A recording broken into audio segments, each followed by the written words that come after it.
안녕하십니까. 2019년 10월 26일 최병목의 팩트 시작하겠습니다. 제가 기사 검색을 하다 보니까 공수처에 관한 그 칼럼 하나가 눈에 띄어서 소개를 해드리고 제 말씀을 드리겠습니다. 여기에 보면 조선일보에 실린 칼럼인데 허영 교수죠. 그 우리나라 헌법학계의 태도라고 할 수 있는 허영 교수가 공수처는 우연이다 하는 걸 칼럼을 썼는데, 뭐 우연의 이유가 여러 가지가 있는데 제가 눈에 띄는 걸 하나 말씀드리겠습니다. 우리나라 헌법을 보면 헌법 이제 제2절에 행정부라고 돼 있죠. 그러면 이제 거기에 제1관, 그러면 국무총리와 국무위원 이런 걸 이제 거기에 관한 여러 가지 헌법 규정을 쭉 이제 해놨고요. 제2관에 보면 국무회의에 관한 또 헌법 규정이 쭉 있습니다. 그래서 거기 보면 89조에 이제 국무회의가 의결해야 할 사항을 해놨습니다. 다음 사항은 국무회의의 심의를 거쳐야 한다. 이렇게 돼 있습니다. 그럼 다음 사항이 몇 가지가 있느냐? 17가지가 돼 있어요. 1, 2, 3, 4 해서 17가지가 있는데, 예를 들어서 첫 번째는 이런 겁니다. 자, 국정의 기본 계획과 정부의 일반 정책. 이거는 뭐 사실 굉장히 포괄적인 개념이죠. 국정의 기본 개혁, 기본 계획.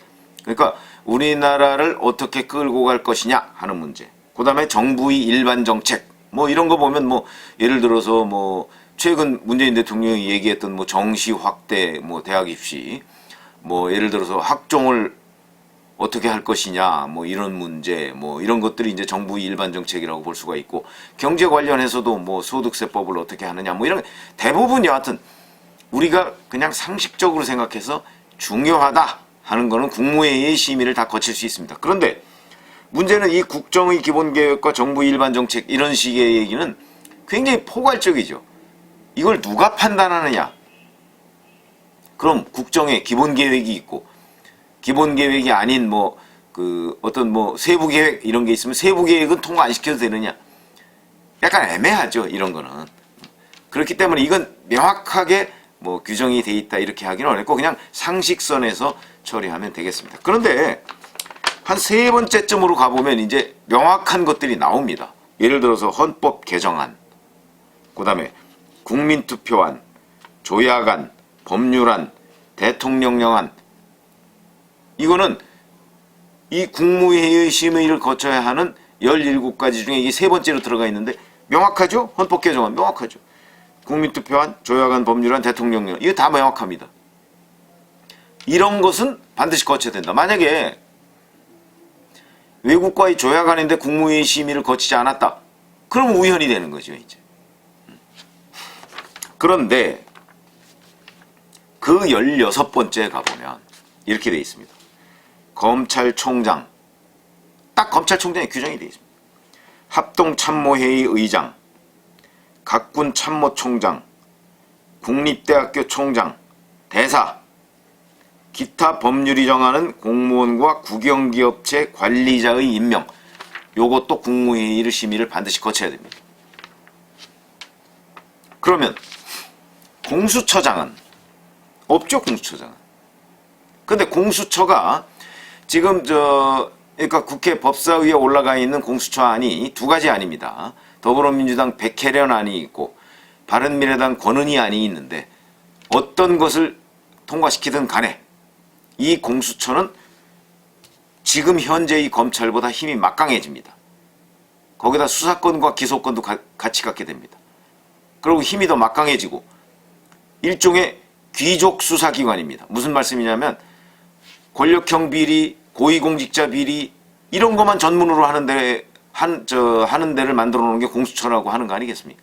그러니까 이거에 비하면 검찰은 서민수사기관입니다.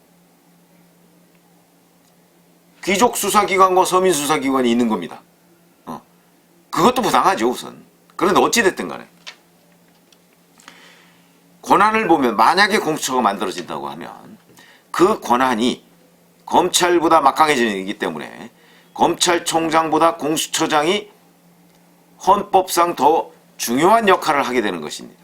그런데 헌법에는 검찰총장은 국무회의 심의를 거쳐야 되는 것으로 돼 있고 그럼 공수처장은 없습니다.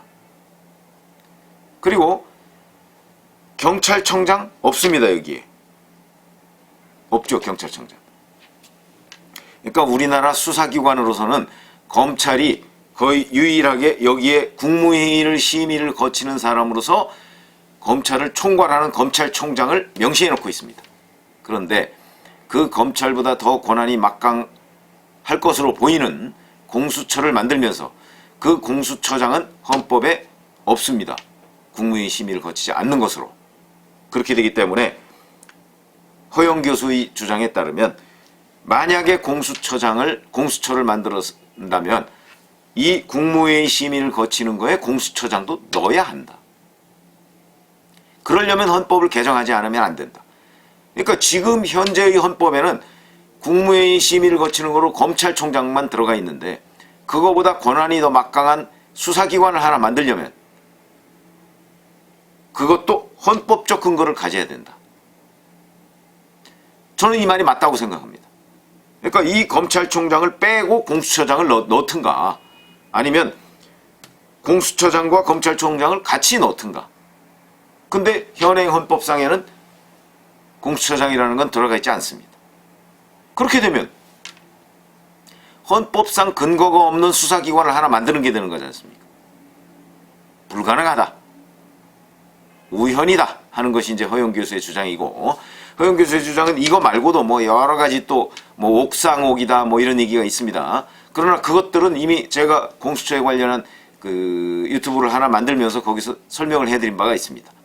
뭐 그 외에도 문제점이 우선 정치적 중립성의 문제가 저는 뭐 가장 크다고 보는데, 이제 허영 교수는 법학자니까 법학자로서 보면 우현이다 하는 문제를 지적했는데, 제가 보건대는 공수처가 제가 한 시민이 본 공수처라는 의미의 그 유튜브를 하나 띄워놓은 적이 있는데, 그거 플러스 이제 새로운 암초가 나타났다. 이 암초는 역시 우현이다. 우현이라고 하면 공수처를 만들려면 헌법 개정도 같이 해야 된다는 것이죠. 지금 문재인 정부는 그 생각을 안 하고 있는 것으로 보입니다. 아마 이렇게 주장할지 모르겠습니다. 여기에 16번째가 그건데 17번째는 기타 대통령, 국무총리, 국무위원이 제출한 안건. 여기에 그게 있다고 주장할지 모르겠으나 공수처장이라는 명확한 수사기관을 하나 만들려면 검찰총장과 함께 공수처장도 이 89조 제16항에 넣어야 한다.